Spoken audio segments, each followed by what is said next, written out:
आप सबने आने की तकलीफ क्यों की? बुला लिया होता मैं स्वयं आ जाता। बैठिए बैठिए। संभल कर। हमारे देश की आजादी और भलाई के लिए हमारे पूर्वजों ने क्या क्या नहीं किया, इसीलिए हम अपने राज्य की भलाई के लिए इतनी दूर से चल के यहाँ तक आए हैं आपसे मिलने के लिए। देखिए गौड़ा जी, एक इज्जतदार घर में एक इज्जतदार संतान पैदा होता है, उसी तरह देशभक्त के घर में ही देशभक्त पैदा होता है।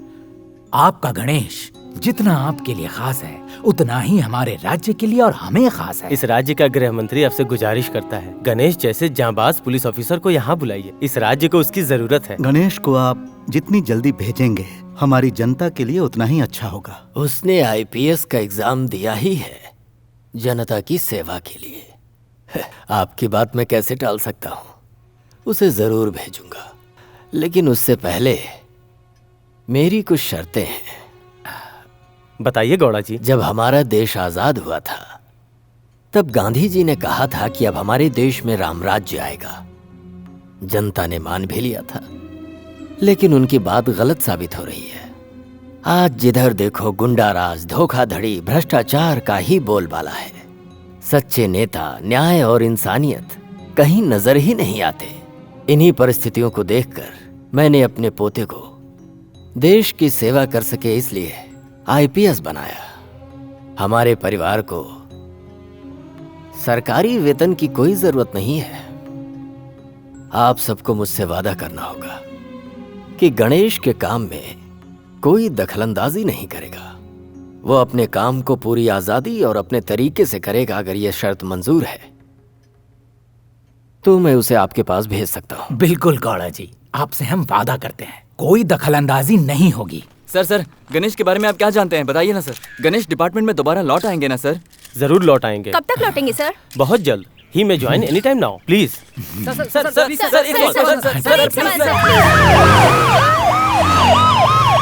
ये क्या है सर?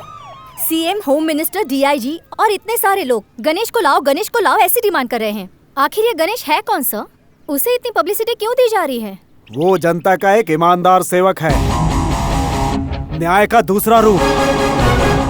आज पुलिस के नाम से लोग चिढ़ते हैं। वो जनता से प्यार करता है और जनता उसकी पता नहीं कैसे इतनी इज्जत करती है। उसके लिए तो मेरे पास कोई अल्फाज नहीं है बेटी। उसके कारनामों को अपने आंखों से देखो तो पता चलेगा।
कौन है तू?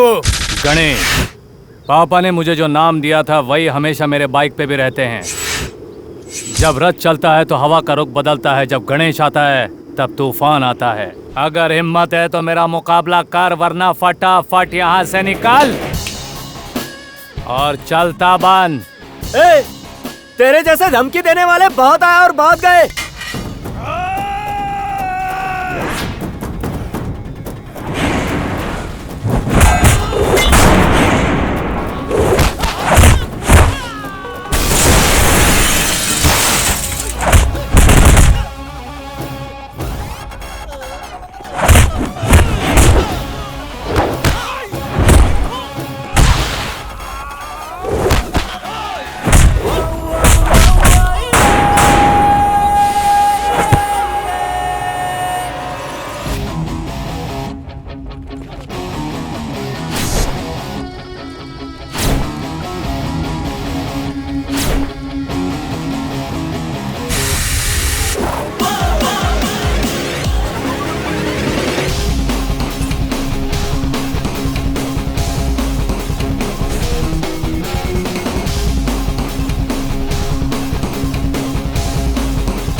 कौन थे ये?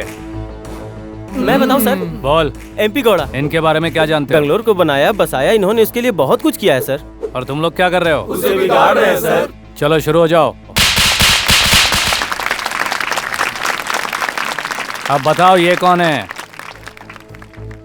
इस पूरे मंडी और जिले के अन्नदाता थे ये। सर मैं बताता हूँ, ये विश्वेश्वर जी थे। तुम जानते हो इन्होंने क्या किया है? अन्नवाड़ी बांध बनवाया था, कई कारखाने लगवाए, देश का नाम ऊंचा करने के लिए बहुत बड़े बड़े काम किए थे सर। और तुम लोग क्या कर रहे हो? इन मशहूर हस्तियों के नाम खराब कर रहे हैं सर। चलो शुरू हो जाओ।